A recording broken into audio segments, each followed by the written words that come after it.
नमस्कार दोस्तों। आज की वीडियो में हम जानेंगे कि दहेज प्रथा क्या है और दहेज प्रथा को रोकने के लिए भारतीय कानून में क्या प्रावधान किए गए हैं। तो चलिए स्टार्ट करते हैं। पूरे दक्षिण भारत में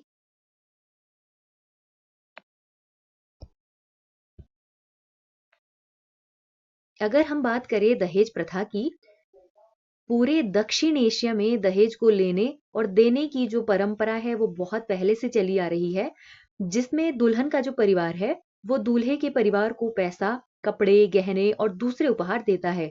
दहेज के कारण महिलाओं के साथ न केवल घरेलू हिंसा होती है, बल्कि कई बार उनको मौत के घाट भी उतार दिया जाता है। इस प्रथा को रोकने के लिए सरकार ने 1961 में एक कानून बनाया था और समय समय पर इसको मजबूती देने के लिए बड़े बदलाव भी किए।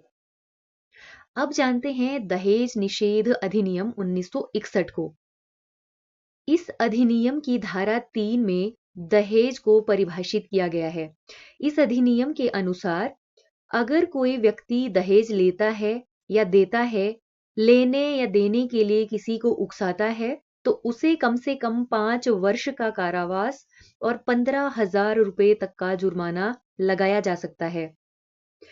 इस अधिनियम की धारा 4 कहती है कि यदि कोई व्यक्ति प्रत्यक्ष या अप्रत्यक्ष रूप से दुल्हन से, चाहे वो दूल्हे के माता पिता हो, रिश्तेदार हो या अभिभावक हो, दुल्हन के परिवार से अगर वो दहेज की मांग करता है, तो उसे कम से कम 6 महीने का कारावास, जिसे कि 2 साल तक बढ़ाया जा सकता है, और उस व्यक्ति को 10,000 रुपए का जुर्माना भी लगाया जा सकता है।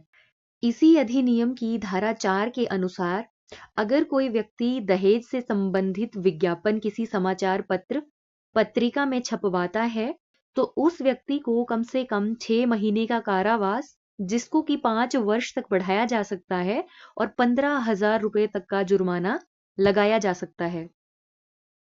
उसके बाद अगर हम बात करें कि भारतीय दंड संहिता 1860 में दहेज से संबंधित क्या प्रावधान है, तो धारा 304 बी में कहा गया है कि अगर किसी महिला की मृत्यु उसके विवाह के 7 वर्ष के भीतर जलने या किसी शारीरिक चोट के कारण हुई हो, या सामान्य परिस्थितियों के अलावा, जैसे कि अगर मान लो उसने आत्महत्या की, या उसको इतना प्रताड़ित किया गया कि उसने अपनी आत्महत्या कर ली, तो ऐसी स्थिति में इस मृत्यु को दहेज मृत्यु कहा जाएगा और ऐसे पति या रिश्तेदारों को उनकी मृत्यु का कारण माना जाएगा। जो कोई भी दहेज मृत्यु करता है, उसको कम से कम 7 वर्ष तक का कारावास, जिसे कि आजीवन कारावास तक भी बढ़ाया जा सकता है।